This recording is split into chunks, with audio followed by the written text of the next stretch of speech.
हर दिन एक भिखारी दरवाजे के पास आकर भीख मांगता था और घर का मालिक हमेशा घर के बाहर आते ही उसे देखकर फिर जाया करता, कई बार उसके लिए गालियां भी बकता। वो कहता, तू जिंदा ही क्यों है? पूरी जिंदगी ऐसे ही भीख मांगेगा क्या? धरती का बोझ क्यों बना बैठा है? और कभी कभी उस भिखारी को गुस्से में वह धक्का भी मार दिया करता। इतना कुछ हो जाने के बावजूद अधिकारी के मुंह से सिर्फ यही निकलता कि भगवान तुम्हारे पापों को माफ करे। एक बार सेठ को धंधे में बड़ा नुकसान होने की खबर मिली। सेठ बहुत परेशान था कि तभी उसके दरवाजे पर वही भिखारी आया। गुस्से में अपना आपा खोते हुए सेठ ने उस भिखारी को पत्थर दे मारा। पत्थर लगने के कारण भिखारी का सर फूट गया और उसके सर से खून बहने लगा।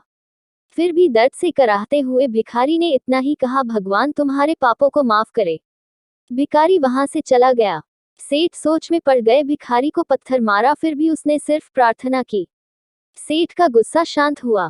सेठ का मन शांत हुआ भिखारी का रहस्य जानने के लिए। सेठ ने भिखारी का पीछा करना शुरू कर दिया।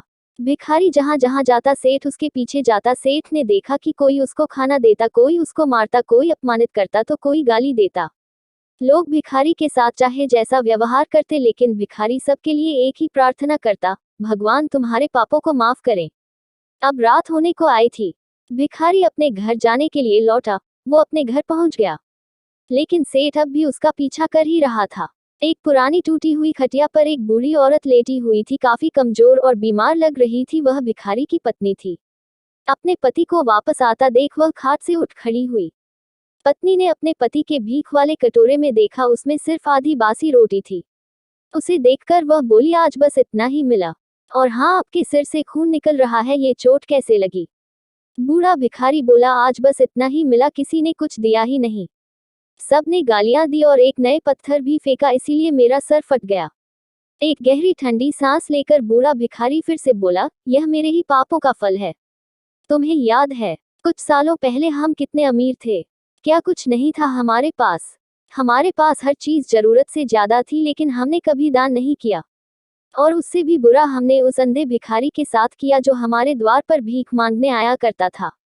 बूढ़ी पत्नी की आंखों में आंसू आ गए। वह बोली, हाँ, हम उस बेचारे अंधे के साथ बहुत बुरा करते थे। उसका अपमान करते थे, उसे खाने के लिए रोटी की जगह कागज दिया करते, उसका मजाक उड़ाया करते और कभी कभी मारा भी करते। मैंने कभी उसको रास्ता नहीं दिखाए। एक बार मैंने उसके मुंह पर मिट्टी भी फेंकी थी और वह हमेशा दुखी होकर यही कहता कि भगवान तुम्हें तुम्हारे किए की सजा देगा, भगवान तुम्हारे पापों की सजा जरूर देगा। उसका श्राप सच हुआ और हम इस दुख भरी जिंदगी में आ गए। भिखारी बोला, हाँ, उसका श्राप सच हुआ, इसलिए मैं किसी को बददुआ नहीं देता। चाहे कोई मेरे साथ कैसा भी बर्ताव करे, मैं हमेशा उसके लिए प्रार्थना करता हूँ। मैं नहीं चाहता कि कोई भी हमारे जैसे जिंदगी का अनुभव करे, किसी को भी हमारे जैसे दुखों का सामना करना पड़े। वो नहीं जानते कि वह कितना बड़ा पाप कर रहे हैं, इसलिए अनजाने में हुए पाप की ऐसी सजा किसी को भी मिले, मैं नहीं चाहता। सेठ वहीं पर छुपकर यह सारी बातें सुन रहा था। अब उसे सब कुछ समझ में आ गया था। भिखारी और उसकी पत्नी ने वह आधी रोटी मिल बांट कर खाएं और भगवान को धन्यवाद बोलकर सो गए। अगले दिन बूढ़ा भिखारी फिर से भीख मांगने गया। सेठ के घर के पास जाते हैं। सेठ ने पहले से गरम रोटी या उसके लिए निकाल कर रखी थी। उसे देते हुए सेठ विनम्रता से बोला, माफ कर दीजिए बाबा, हमसे बहुत बड़ी गलती हो गई। बूढ़ा भिखारी बोला, भगवान तेरा भला करे। इतना कहकर वह आगे निकल गया।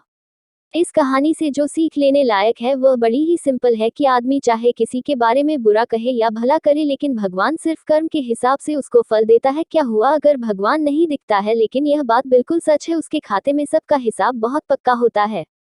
इसलिए जब किसी के लिए कुछ भी करो तो अच्छा ही करो। धन्यवाद।